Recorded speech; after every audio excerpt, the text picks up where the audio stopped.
Hello and welcome back to the Old Iron Lever YouTube channel. My name is Bob, and this is part 2 of the shop tour.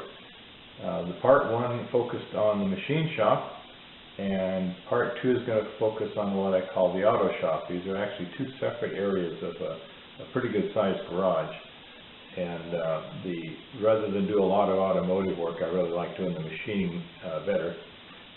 And the other benefit is to have the things that don't get along as well with the machine shop out in their own area, such as welding and bead blasting, powder coating, painting, grinding, all those sorts of things. I prefer to keep them away from the machinery.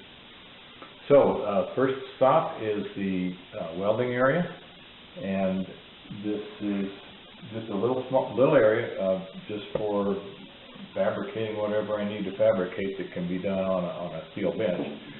The main welding in it is a Hobart Handler 140 MIG setup. I also have an oxyacetylene setup, and I hope to add TIG in the next few months. Now we'll look a little bit at what I've got in the way of steel storage and so forth.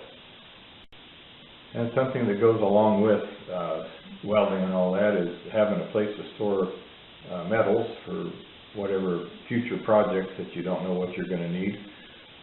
My storage, the small stuff is stored right here in this little rack. This was intended to be segregated into fabricated shapes, tube, rounds. As I ran out of room, things got shuffled around, and it's kind of a mess now. All the aluminum is up here that won't fit. Down below is the longer pieces that won't fit in here. So you can't see them down there, but there's actually 3 shelves of longer pieces that won't fit endwise in here. All this is going to get rearranged, and I might as well tell you about that now. All these small things are going to move across the room into a set of bins. We're going to go visit that. So while I'm here, other just odds and ends, small round stock, threaded rod. Over here is all my scrap, aluminum, brass.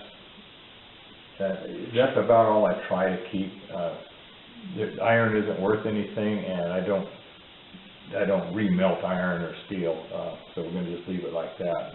Take it to the yard when I have enough of it. And then I've got, more. This is special steel. This is my oil hardening steel. So as I pointed out, the steel storage over there by the welding bench is a mess. One of the problems, besides having everything stacked up, and it's hard to get everything I want on the bottom of the stack, is that every time I take something off of one of the shells try to unload themselves on the floor behind the welder, which is of course not terribly convenient to crawl back in there and get it all picked back up again. So the future plan here, and I've already started it, is to move the smaller stuff over into these bins. And I can segregate them nicely. We've got aluminum stock here. We've got brass stock here. Small rounds of steel. And we'll have bar stock and whatever else. All these things here are just projects that are not active at the moment. They can easily be relocated if I need more steel storage for the small pieces. And then the longer pieces, say 2-3 feet long, will stay on those shelves, but I'll rearrange the shelves so they can't fall off, and they'll be stacked in endwise. Instead of accessing them from the side, they'll access them from the end of the shelf. And they'll also move up. The bottom 2 shelves will either be empty or they'll be storing something I really don't need very often. And then I have some large steel storage, and we'll swing over there next. Okay, as I mentioned, we have some storage for larger pieces. I like to, when I go to the local scrap yards, find things that I think I might use, and sometimes they don't come in terribly convenient length. So I've got storage over here for long pieces, and it's kind of divided up. There's tubular and round stock here, angles and channel here, smaller angles, rectangular stock. There's some aluminum channels, more rectangular square stock over here, and then things that won't fit inside the bin very well I just strap them to the outside of the bin, and you can even see I've got a really tall ceiling in here. Those pieces are 11 or 12 feet high, and they fit in here nicely, so I can store some pretty long pieces, and eventually they get shorter anyway. Now we're looking at the back of the steel storage that you just saw with all the round and square stocks and all that in there. This is sheet stock, and I put everything in there that's sheet shaped, whether it be plywood or pegboard or steel. And so I do have some 10 gauge or 11 gauge steel in there, and a bunch of other construction materials. If I get a big enough piece of sheet metal, it'll slide in there. Worst case is I may have to sacrifice a piece of drywall. Not that I like doing drywall that much anyway. It also doubles up as my extension cord storage area. And just in case there's any safety trolls in the area, this part of the shop has both hearing and face protection. Before we leave the welding area, I point out a project in progress here. This is the beginnings of a brass and aluminum foundry. I haven't gotten too far with it, just haven't had the time or the emphasis on that particular project to finish it yet. And then underneath the bench, for heat treating and just other areas where I need to keep the heat kind of contained in one area, I got a bunch of fire bricks that I just stack up as I need them to make a little place to work. Now, one quick stop here at the drill press. Nice old drill press, 1951 model, I believe. Bought this from the old mentor Roy again. And just beside it here is an Atlas arbor press, and it's equivalent, it looks like, to about a Dake 1.5 size. This is old iron lumber. As you can see, this is a Sears Craftsman made by King Sealy Corporation, just like the bandsaw in the other room. King Sealy made a lot of stuff in the 50s for other places, but a lot of the Craftsman stuff was King Sealy. Again, it's great old iron. Nothing wrong with it at all. Okay, we'll move on down to some more parts of the shop. This part of the shop, we have bead blaster. It's at the time, and I think it still is, the largest one you can get from Harbor Freight. I don't buy a lot of stuff from Harbor Freight, but once in a while there's something that just, for the money, it does what you want to do. And then sometimes it gets to the point where it used to work fairly well, now you're less happy with it. Keith Rucker has a video on this very cabinet. It may be made with another label on it, but it's the same cabinet. He, like me, has decided it needs improvement. The basic size is fine, but it just doesn't work as well as we'd like. So there's a fellow that you can find on eBay. His name is Mike Tacoma. It's in Tacoma, Washington, that has an upgrade kit for this. I think the whole thing's about $400. It includes a regulator, foot pedal, which is really handy because your hand gets tired holding the Harbor Freight trigger pulled for an hour at a time. It includes a more efficient bead blasting gun or media blasting gun. It does not include lighting, but I have some LED strips, some fairly high-powered LED strips I'm going to attach inside the cabinet, so I get kind of a flood of light in there. He also has some baffling inside of it that helps improve the airflow through it, and he doesn't have any parts for it, but he explains how to modify the screen deck in there where you set things to blast to lower it so you can get bigger pieces in there. On mine, and I suspect a lot of others, I put a dust collector on the side. Not that I necessarily needed to collect the dust so much as I needed to clear it out to help with the visibility. And part of Mike Tacoma's kit makes that airflow work better. And I think overall it'll be a real good improvement. That is one of the next things I'm going to do to the shop pretty soon. And after I'm bead blasting things, then the next step is powder coating. And we have a powder coating gun and stuff up here, all the supplies, the tape, the plugs, and different powders and all that are up here. And down here is an oven left over from our kitchen renovation, and it works pretty well. If I can't get it in there, I figure it doesn't need to be powder coated. Or if it needs to be powder coated, I'm going to take it somewhere where they got a bigger oven. But it works for 99% of the things I have, and I prefer it to painting for a number of reasons, but I do move back and forth between both of them.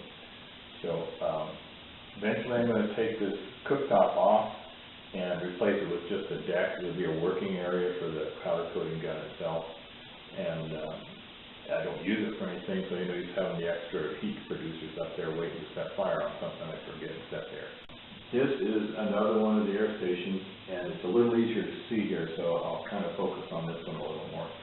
As I mentioned, all my air stations have a shut-off valve that shuts the whole station down.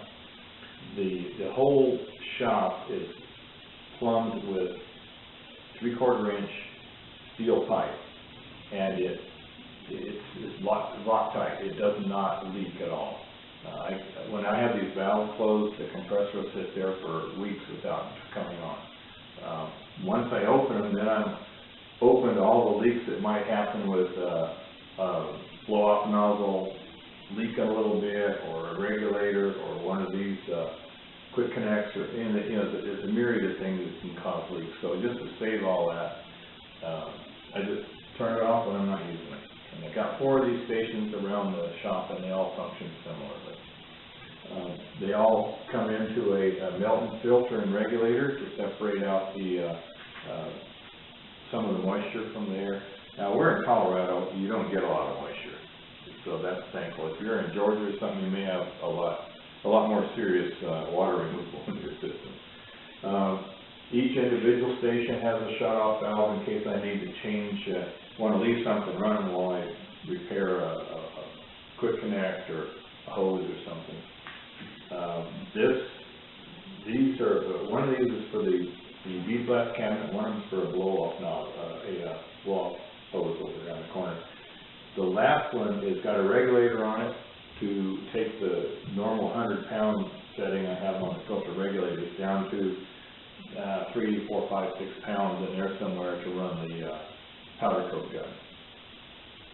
And so now we have kind of a nice layout here. We have raw steel storage. We have the ability to cut and grind it. We have bead blasting to prep it for painting or powder coating when we get done.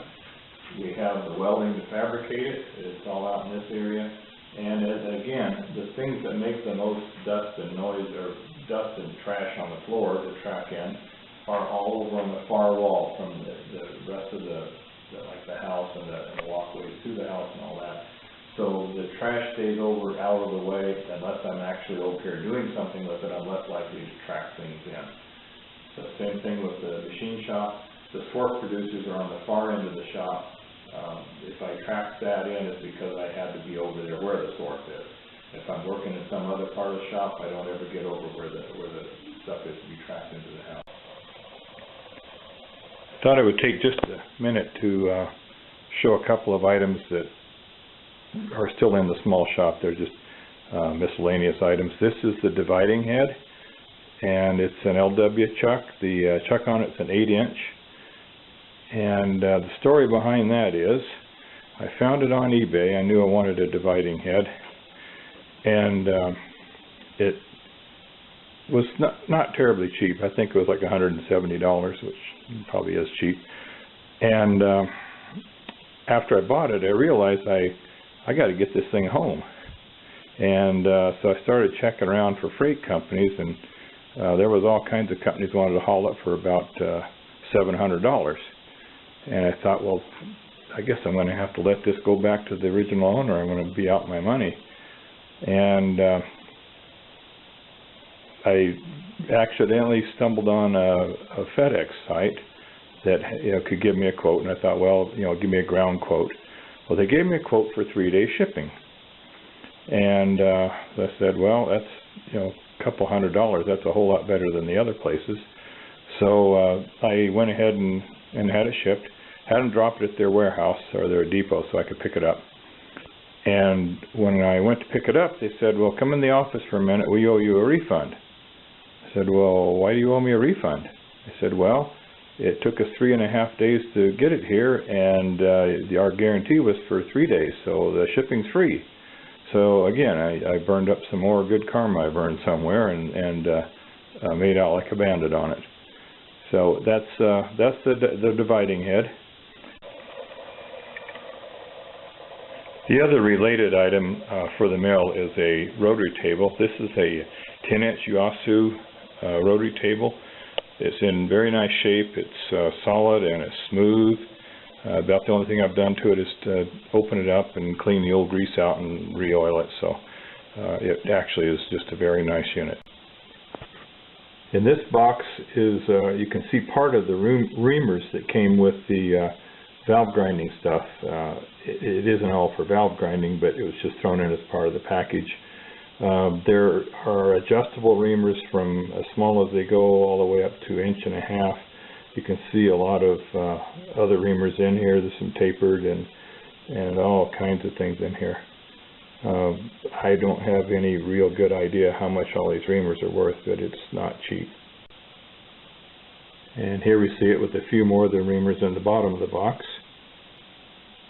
And here you see it with the top of the box, the little tray inside for all the smaller Reimers. And I'd guess there's probably, a good 75 Reimers in here. This is part of what came with the valve grinding stuff. There's also a couple more boxes that have chucking Reimers. I don't remember what other all kinds there are, but there's a whole other box of Reimers too. So it definitely was worth the money. Well, if you wait long enough, sometimes a good deal will come along to something you just always wanted, but you never could afford to spend the money. I found this flammable cabinet for, I think it was about $250, which is a whole lot less than they go for new. And I always wanted to store things the right way, but I never, like I say, never had the wherewithal to stop and do it. But this came along, so. And every shop needs one of these. This particular one is just a inexpensive imported horizontal bandsaw. It's a 4x6 inch. And it came from my old mentor's shop again, and he had it there for a long time. I don't remember him ever using it. I thought, well, it ought to be used more than that. But anyway, this one was in bad shape. I don't say bad shape. It needed a lot of improvements, and something happened. It threw the band off for some reason, and I decided today's the day. And I took it all apart, and I fixed everything I thought ought to be fixed. I made modifications to it. I'll show you. One of the first things I did was put wheels on it so I could actually move the thing around the shop without straining myself, because it's fairly heavy, especially on this end. One of the things that was bothering me a lot was this guard. The original one is solid here, and there's a plate on the back, and this piece in the top sort of supposed to seat on that sheet metal piece on the back with a little lip that's formed into it. That never worked. It was always falling apart. It was always dragging on one part of the belt or one of the pulleys or something else. Enough of that. So I soldered it all together into one big piece. And then I cut the front out and put a piece of expanded steel on it so we could get into it. You know, we need to change belts or whatever. It doesn't fall apart anymore. Real happy with that. A lot of all of the knobs on it were either missing or broken. They were a bunch of plastic ones. So I replaced the plastic ones on the bigger ones with some aluminum ones I had laying around. Added these back in again, so it actually had new knobs to hold this shut, to keep the belt guard in shut and all that. An inexpensive bandsaw like this, you're going to wind up with a spring that's supposed to control the force with which it comes down on the steel that you're cutting, or aluminum, whatever. If you use these for a while, they don't work very well. It would be fine if you always cut the same size steel all the time, but most of us bounce back and forth between a piece of angle iron or worse and a piece of 2-inch round stock and on and on and on. And it's never the right tension for it. Because really what you're trying to control is the rate of descent.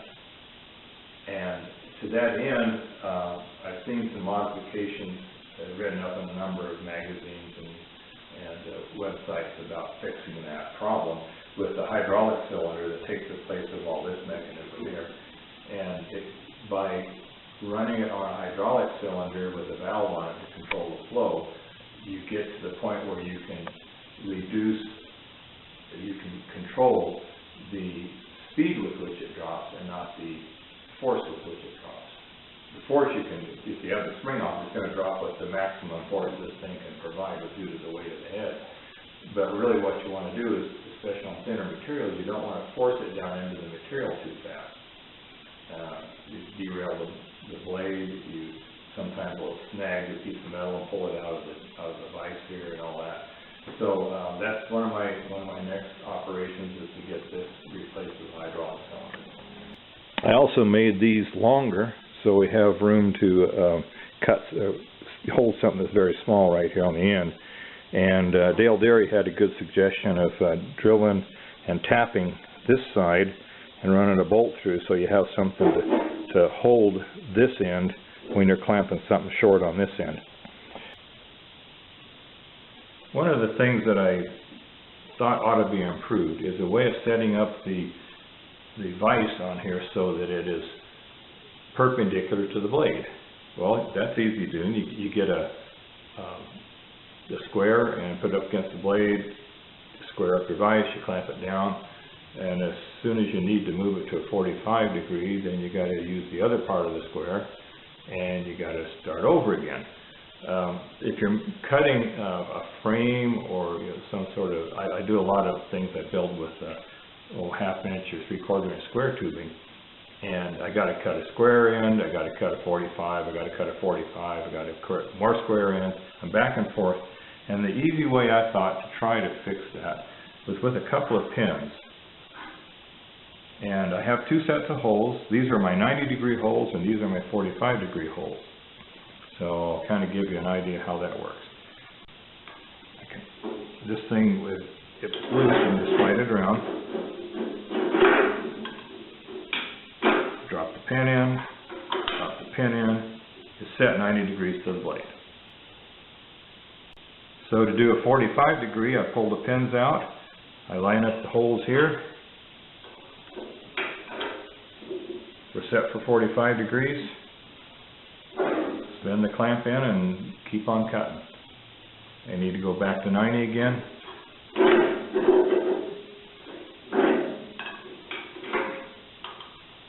Put the pins in, tighten the bolt down, clamp it. I hope you liked this part of the show, and as always, please leave comments.